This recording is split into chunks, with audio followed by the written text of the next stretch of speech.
ทีมงานกู้ภัยและกระทันผู้ชมหลายท่านสอบกับคำตอบของผู้รอดชีวิตคนทำอิฐว่าทั้ง5 คนได้กินไม้ฮอนคำหรือว่ากินถาดล่อนทองเพื่อประทังชีวิตภายในถ้ำสัมผัสการเดินทางแบบใหม่ไปกับmigula.comสวัสดีท่านผู้ชมกลับมาพบกับรายการทำทูแสสำหรับหัวข้อข่าวที่เราอยากจะนำเสนอในเมื่อนี้ก็คือยังเกาะติดสถานการณ์เรื่องของการช่วยเหลือผู้ประสบภัยที่ติดถ้ำที่เมืองลองแจงแขวงไซสมบูรณ์ซึ่งว่าเมื่อวานนี้ก็คือมีข่าวดีซึ่งเราได้นำเสนอไปแล้วและก็ได้รับความสนใจจากผู้ชมหลายสมควรก็คือผู้รอดชีวิตคนทำอิฐได้ออกจากถ้ำเป็นเทียมห้อยจะได้กระตามแสดงความดีใจนอผู้คนกะลงอกไปในคันหนึ่งนอกก็คือทีมกู้ภัยกะได้มีการสอบถามหลายอย่างแต่ว่าคำตอบที่กู้ภัยและก็ผู้ชมหลายท่านนอได้อึ้งกับคำตอบได้สอบกับคำตอบก็คือทั้ง5 คนที่ว่าอยู่ในถ้ำนั่นก็คือได้กินไม้ล่อนทองหรือว่ากินถาดฮอนคำที่มันเป็นไม้เป็นแผ่นนั่นเนาะก็คือกินไปหมด2 ถาดเพื่อประทังชีวิตให้อยู่รอดในถ้ำเนาะซึ่งว่าหลายคนว่ากินไปได้จังไดคือมันบ่มีทางเลือกก็ต้องกินไปก่อนเพื่อห้องท้องเดี๋ยวเขาจะประมวลภาพเหตุการณ์ที่เกิดขึ้นเมื่อคืนนี้เนาะก็คือภาพประทับใจที่หลายคนได้เห็นผู้รอดชีวิตคนทำอิฐได้ออกจากถ้ำซึ่งเป็นเหตุการณ์ที่มันบ่เคยเกิดขึ้นในบ้านเฮามาก่อนแต่ว่าตอนนี้มันได้เกิดขึ้นแล้วเดี๋ยวไปเบิ่งคืนน้อยนึงรับต่อเลยเดี๋ยวหมอทีมอย่ากระชากเบาๆวางเชือกหมดยังอย่าจับก้นเรื่องบอกหมดยังนิดเดียวและที่ผ่านไปก็คือภาพวินาทีประวัติศาสตร์ของเราอีกคลิปหนึ่งก็ว่าได้เนาะเพราะว่ามันบ่เคยเกิดขึ้นมาก่อนแล้วก็เกิดขึ้นเป็นครั้งทำอิฐแล้วก็เป็นนาทีทำอิฐที่ว่าได้มีการช่วยเหลือผู้รอดชีวิตคนทำอิฐออกมาจากถ้ำคือปฏิบัติการนำตัวผู้รอดชีวิตออกมาจากถ้ำก็คือคนทำอิฐนี่เนาะก็คือมีร่างกายที่พร้อมกว่าหมู่ได้ออกมาก่อนแม้ได้เริ่มขึ้นในเวลา20:03 นาทีและก็ออกจากถ้ำก็คือมาฮอดปากถ้ำในเวลา20:36 นาทีรวมแล้วก็คือใช้เวลาอยู่33 นาทีในการเดินทาง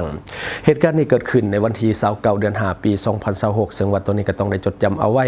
ซึ่งการเดินทางออกจากถ้ำในครั้งนี้บ่แม่นเรื่องง่ายๆเลยเพราะว่ามันเป็นไปอย่างทุลักทุเลและก็กันดารสุดๆและก็บางจุดในเสี่ยงขาดอากาศหายใจเพราะว่าทางมันแคบลายและก็บางจุดต้องได้ดำน้ำหรือว่ามุดน้ำผ่านช่องแคบๆออกมาแต่ที่มันปลอดภัยได้ก็ย้อนว่ามีทีมกู้ภัยที่ว่าช่วยกันประคับประคองตลอดทางจนออกมาฮอดปากถ้ำซึ่งมีทีมงานเจ้าหน้าที่ทุกฝ่ายมีญาติพี่น้องและก็ผู้ชมหรือว่าชาวบ้านที่มาให้กำลังใจและก็ต้อนรับอย่างอบอุ่นอยู่หน้าถ้ำซึ่งว่าวินาทีผู้ประสบภัยคนทำอิฐออกจากถ้ำสำเร็จแม้นมันเต็มไปด้วยความปิติยินดีและก็ความโล่งใจหลายคนกับน้ำตาบ่อยู่ซึ่งเห็นได้ชัดเจนเลยว่าผู้ประสบภัยก็คือมีร่างกายอ่อนเพลียขั้นสุดซึ่งบ่สามารถที่จะเดินได้ด้วยตนเองต้องประคับประคองขึ้นมาหลังจากนั้นแม้นทีมแพทย์จะหับส่วงต่อไปเพื่อปฐมพยาบาลขั้นต้นอย่างรีบด่วนเพื่อป้องกันบ่ให้เกิดอาการช็อกจากร่างกายปรับสภาพบ่ทันเพราะว่าอยู่ในถ้ำอากาศมันจะเย็นแห้งแต่นอกถ้ำอากาศมันจะอบอ้าวหน่อยนึงการช่วยเหลือเบื้องต้นแม้นจะเห็นให้ร่างกายอบอุ่นขึ้นและก็ให้น้ำเกลือเพื่อที่จะปรับสภาพร่างกายผ่านไปบ่พอเท่าใดชั่วโมงผู้ประสบภัยคนทำอิฐจึงสามารถที่จะให้ข้อมูลกับทีมงานได้ซึ่งเขาจะประมวลภาพนอกจากจัดลำดับเหตุการณ์ที่ว่ามันเกิดขึ้นนอกสำหรับท่านใดที่ว่ายังบ่ทันได้เบิ่งเมื่อคืนนี้จะเรียบเรียงขึ้นนอกสำหรับเหตุการณ์ที่เกิดขึ้นอยู่ในถ้ำอยู่วังถ้ำและก็ออกมานอกถ้ำเดี๋ยวเราไปเบิ่งน้ำกัน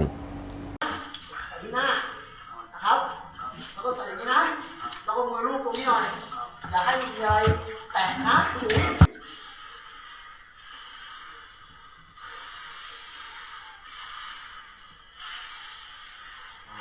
อย่างนี้นะ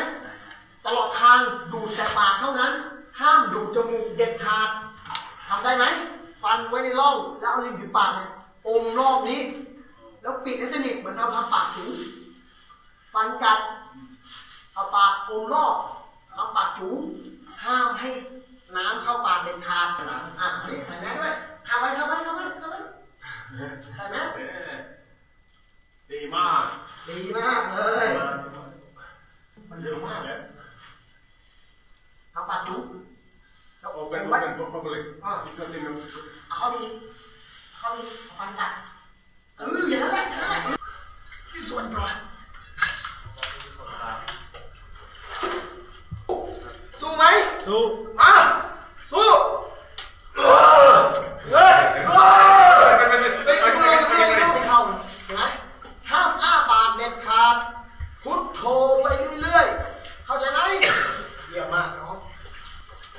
ากออกด้วยกันหนาวนะกันหนาว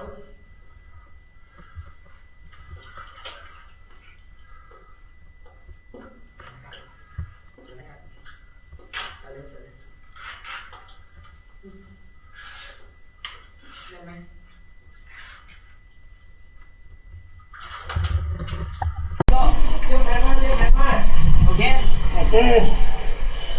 มากี่คนเอาผมไม่ได้เลยมิโกมากี่คนมิโกมากี่คน คนเดียว โอเคใช่ไหมกด โอเคปะโอเคปะโอเคปะ โอเค I'm gonna go down ได้กี่คนเลยกี่คน โอเคโอเคโอเค go down โอเคโอเค 1 คนครับ 1 คนคนกันโอเคเดี๋ยวเขา อย่าใจเย็นค่อยหนึ่งมันตุ่มเจ็บข้างหลัง โอเคพอคันได้บ่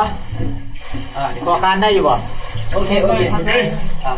ใจเย็น แป๊บนึงได้เลยใช่ไหม น่ะ โอเค I'm gonna need that tank โอเค เดี๋ยวไม่ต้องเข้า ใจเย็น เดี๋ยวใจเย็น พอคันได้บ่พอคันได้อยู่มันบ่ เอามาแค่คนเดียวมิโกะใช่ไหม If I go get another one มิโกะจะ go now I'll take him out แป๊บนึงใจเย็นเด้อใจเย็น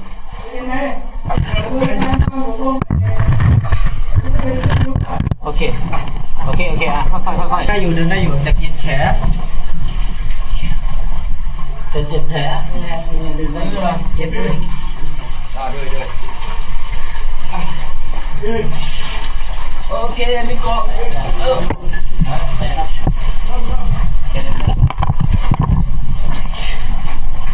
ยังชี้บอกไว้หน่อย สั่งเขาไปแปลงทางมองอัน ชี้บอก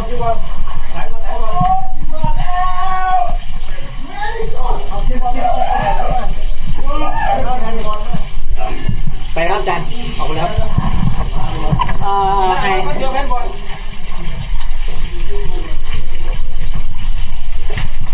อาจารย์ครับเอาแนวนอนแม่น้องเขาจะไหนไม่ได้อ๋ออาจารย์เสียแล้วจ้าเอ๋มาครับมาระวังหลังอาจารย์มาไหนมาที่ไหนฟองใส่ตัวใส่มาสุดยอดมาเลยอาจารย์มาคนไข้มือเท้าเปื่อยเดี๋ยวผมดึงอาจารย์ขึ้นไปนะดูไปเองจำมือมาเซต 2ตามไหมครับอาจารย์ มืดนะอย่าไฟมันอันนั้นอยู่ประคองไว้ได้นะใจเย็นครับใจเย็นระวังหัวอาจารย์ระวังหัวหลังเด้อเป็นพิษไทยไม่แล้วมาเอามือมาจับมือผมอยู่เก็บแล้วก็ค่อยมาเก่งจับตรงข้อมือเก่งมือเขาเปื่อย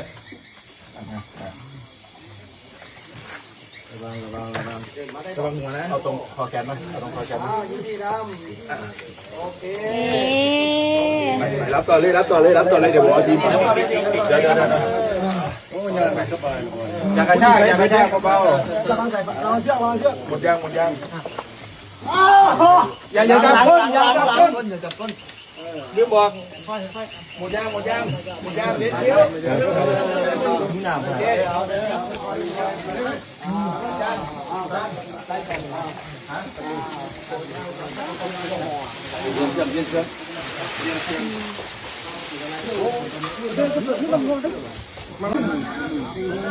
มีพูดเนาะมันพูด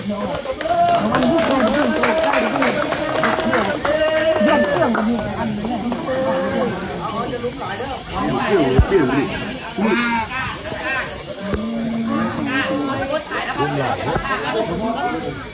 อันนี้มันจะเล่นแต่ว่าอาจจะถามคำถามหนึ่งว่าอันน่ะ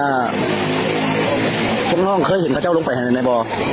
เขาลงไปตลอดเขาเจ้าลึ่งเป็นบ่มันมีบ่อนเขาเจ้าหลบภัยบ่มันมีบ่อนที่เขาเจ้าสามารถมีชีวิตรอดอยู่เป็นบ่แต่ว่ายันพุ่นหนาวโอ้หนาวเดี๋ยวนี้ไอ้ถามว่าจุดที่พวกน้องคิดว่าเราไปเห็นมันไกลจากจุดที่พวกไอ้ไปพบน้องไกลบ่ไกลจากประมาณจักเมตรโอ้จะเปลี่ยนมาเลยนะ500 เมตรฮะห้อน500 เมตรเหรอมันลายแยกทางแคบค่อยไปค่อยเขาขึ้นนั้นซิลีน้ำนี่บอลสูงแล้วตรงนี้มีบอลลี่สูงบ่หนาวบอลเราอยู่วันพระไทยสุดแห่งหนาวแล้วคุณจะตายโอเคเข้าใจเด้อซื้อหยังซื้อเจ้าของบ่ซื้อหยังบ้านอยู่ไสอ๋ออายุจักปีโอเคเอาต้องขอบใจได้ขอบแสดงความรู้สึกตัวเองเนี่ยว่าไหนขอบใจเมื่อทุกคนเมื่อกี้ไปจับผู้ที่ยวเราใจผู้ใหญ่เพิ่นเจ้าเมืองจะแขวงมันโอ้ขอบใจหลายๆโอเคอยู่ดีมีแฮงเด้อน้องเด้อและที่ผ่านไปก็คือการประมวลภาพให้ท่านผู้ชมได้เบิ่งน้ำกันเนาะถือว่าเป็นอีกหนึ่งความลงใจของทีมงานและก็ครอบครัวและก็ท่านผู้ชมหลายท่านที่ว่าติดตามกันมาหลายวันซึ่งเฮาก็เกาะติดสถานการณ์และการรายงานให้ไว้ที่สุดคือในเมื่อคืนนี่ก็อาจจะด่วนเกินไปเนี่ยเนาะอาจจะติดขัดหน่อยนึงในเรื่องของการเว้าเนื่องจากว่าอยากให้มันเรียลไทม์แต่สิ่งที่ทุกคนต้องสอบกับเหตุการณ์นี้ก็คือหัวหน้าทีมกู้ภัยของไทยได้เปิดเผยว่าทั้งหมดนี่รอดมาได้เพราะว่ากินไม้ที่เป็นถาดฮอนคำหรือว่ากินไม้ที่เป็นถาดลอนทองเนาะที่ว่ามันเป็นไม้แบบกลมๆมนๆแล้วก็เป็นแบนแล้วก็เขาใส่ลอนทองนะเนาะอันนี้ก็คือเขากินไปหมด2ถาดเพื่อประทังชีวิตและก็หลายคนอาจจะสงสัยว่ากินเข้าไปได้จังใดคือสถานการณ์แบบนั้นมันบ่มียังให้เลือกแล้วเนาะเพราะว่ากระเพาะมันปั้นไส้มันจะขาดอยู่แล้วมียังกินได้ก็ต้องกินไปก่อนเพื่อให้มันมีสิ่งที่อยู่ในกระเพาะคือการกินบ่แม่นว่ายำเลยเกินคือต้องได้ใส่วิธีเคี่ยวจนมันแหลกเนาะเคี่ยวจนมันเป็นน้ำจนมันแหลกออกมาแล้วก็จังค่อยกลืนลงไปในส่วนผู้ประสบภัยที่ว่าพบแล้วอีก4คนเนาะที่ว่าออกมา1คนยัง4คนอยู่ในถ้ำก็ยังคงอยู่ในถ้ำต่อไปเนื่องจากว่าสภาพร่างกายของเขาเจ้าทั้ง4คนยังบ่พร้อมหรืออาจจะมีการลำเลียงออกมาอีกในมื้อนี้ก็เป็นได้เราติดตามน้ำกันเรากดติดตามไปแล้วก็กดกระดิ่งไว้มันจะแจ้งเตือนไว้ที่เหลือ4คนที่ว่าอยู่ในถ้ำก็คือทีมกู้ภัยก็ให้กำลังใจยังใกล้ชิดและก็ยังเข้าไปติดตามอาการเรื่องของสภาพร่างกายของเขาเจ้าถ้าว่ามีความพร้อมจะลำเลียงออกมาให้ไวที่สุดเนาะคือตอนนี้ทุกคนอยากจะออกมาเต็มที่แล้วแต่ว่าทั้งนี้ทั้งนั้นก็ต้องอิงใส่ความปลอดภัยเป็นหลักและก็มันเป็นสิ่งที่อันตรายเนาะอยู่ระหว่างทางสามารถเกิดขึ้นได้ตลอดเวลาแม้แต่กู้ภัยที่ว่ามีร่างกายแข็งแรงกำยำและก็มีอุปกรณ์เซฟตี้ครบสุดเนาะยังเดินทางยากแล้วถ้าว่าทีมงานเพิ่นประเมินว่าเนาะสามารถออกมาได้คาดว่าเมื่อคืนนี้หรือว่าคืนนี้ที่จะมาถึงนี้จะมีคนออกมาอีกอย่างแน่นอนเนาะอย่าลืมติดตามนำกันต่อไปและในส่วนของผู้ประสบภัยอีก2คนที่ยังบ่พบแม่นทีมงานยังคงสืบต่อค้นหาต่อไปซึ่งอาศัยข้อมูลจาก5คนที่ค้นพบแล้วว่าเส้นทางภายในถ้ำเนาะก็คือมันไปทางใดแน่แล้วก็มันเลือกซ้ำใดเนาะและก็ซึ่งคำตอบที่ได้ก็คือทำนี่มันซับซ้อนและก็อันตรายกว่าที่เฮาคิดซึ่งตอนนี้ทีมกู้ภัยต้องได้วางแผนใหม่อีกรอบหนึ่งก็คือแต่ว่ายังดีที่ว่ามีทีมกู้ภัยใหม่เนาะก็คือจากต่างประเทศเข้ามาสมทบจำนวน4 ฐานก็คือมาจากหลากหลายประเทศก็คือมาฮอดแล้วก็ลงพื้นที่ทันทีตอนนี้สภาพอากาศก็เหมือนจะบ่เอื้ออำนวยไปได้เพราะว่ามันมืดครึ้มเนาะมันเหมือนฝนจะตกลงมาตื้มแต่จังได้ก็ตามเราเป็นกำลังใจให้ทุกคนเนาะคือฝากให้กำลังใจทีมงานกู้ภัยและก็ผู้มีส่วนร่วมทุกคนทั้งเบื้องหน้าและก็เบื้องหลังและก็ประชาชนทุกท่านที่ว่าติดตามข่าวสารไปพร้อมๆกันซึ่งเฮาเองก็จะเห็นหน้าที่ในการรายงานให้ท่านผู้ชมได้รับทราบด่วนๆแบบนี้แล้วก็ทันเหตุการณ์แบบนี้ต่อไปเนาะซึ่งว่าเฮาเองก็บ่ได้พักผ่อนคือกันแต่ว่าจะได้ก็ตามสู้ๆเพื่อให้ทุกคนได้รับข่าวสารที่ถูกต้องและก็ไวเนาะและขอฝากหน่อยนึงเนาะสำหรับท่านใดที่มีแผนจะมาเที่ยวลาวเพราะว่าช่วงนี้เข้าสู่หน้าฝนแล้วก็สถานที่ท่องเที่ยวน้ำตกตัดหรือว่าป่าอย่างต่างๆก็ถือว่ามีความอุดมสมบูรณ์และก็เหมาะแก่การท่องเที่ยวท่านใดที่ว่าอยากเข้ามาแต่บ่มีข้อมูลเข้าไปที่เว็บไซต์migula.com เนาะ migula.com เป็นเว็บไซต์ใหม่ให้ข้อมูลเกี่ยวกับการท่องเที่ยวบ่ว่าจะเป็นเรื่องของสถานที่ท่องเที่ยวร้านอาหารบ้านพักโรงแรมรถเช่าแม้แต่บริษัททัวร์สามารถเข้าไปเบิ่งข้อมูลได้โดยสังว่ามีครบครันและเฮามีข่าวดีอีกอย่างหนึ่งสำหรับผู้ประกอบการหรือว่าเจ้าของกิจการแหล่งท่องเที่ยวร้านอาหารบ้านพักโรงแรมรถเช่าหรือว่าบริษัทนำเที่ยวตอนนี้ก็คือเว็บไซต์ migula.com ของเฮาเปิดให้ท่านได้ฝากโฆษณาธุรกิจของท่านแบบฟรีๆแถมมีโปรโมชั่นสำหรับท่านที่ว่ามาลงทะเบียนใช้ตอนนี้จะได้ หับ1ล้านคะแนนทันทีเพื่อโปรโมทธุรกิจของท่านโดยซึ่งว่าเว็บไซต์ migula.com เป็นเว็บไซต์สนองข้อมูลการท่องเที่ยวที่กำลังได้รับความนิยมหลายจากนักท่องเที่ยวทั้งภายในและต่างประเทศถ้าอยากให้ธุรกิจของท่านหรือว่าอยากให้นักท่องเที่ยวเห็นธุรกิจของท่านอย่าลืมอย่าพลาดเนาะก็คือเข้ามาลงทะเบียนกับเว็บไซต์ migula.com ของพวกเฮาซึ่งบริการฟรี 100% เนาะท่านที่ว่ายังสมัครบ่เป็นสามารถกดเข้าไปลิงก์ใต้คอมเมนต์ของเฮาเราจะมีคำแนะนำให้ท่านได้เฮ็ดตามง่ายๆเนาะและทั้งหมดก็คือสิ่งที่เฮาเก็บมาเล่าสู่ฟังหวังว่าท่านจะได้รับสาระดีๆสำหรับท่านที่ว่าเบิ่งรายการเฮาอยู่คิดเห็นจังไดกับสิ่งที่มานำเสนอไปก็อย่าลืมฝากไว้ภายใต้คอมเมนต์ของเฮาและข้าพเจ้าจะเข้าไปอ่านด้วยตนเองขอขอบใจ